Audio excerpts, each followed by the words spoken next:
We also talked with Robb DeWall, Communications Director for the Crazy Horse National Monument, who in addition to giving us a skinny on that massive undertaking, also had some exciting news. The Crazy Horse Memorial was the idea of Lakota chiefs, and Chief Henry Standing Bear wrote to a New England sculptor, Korczak Żółkowski, inviting him to carve an Indian memorial because the local Indians were watching Mount Rushmore being carved.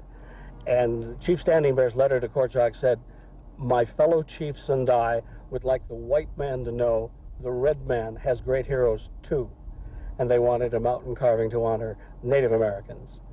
And after World War II and thinking about this for 6 or 7 years, the sculptor agreed to come to Crazy Horse and dedicated the rest of his life to the mountain memorial.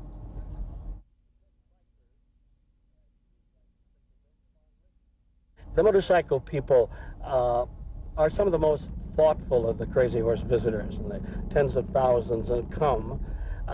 They seem to relate to the memorial on a special level.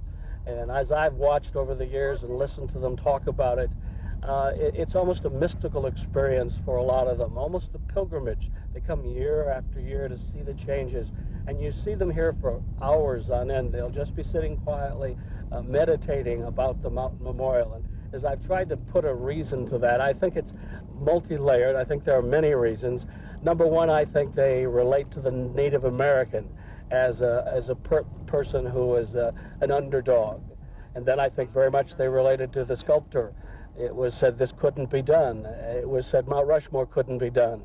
And the motorcycle people seem to appreciate underdog challenges, and they appreciated what Korczak did here and what Mr. Borglum did at Rushmore.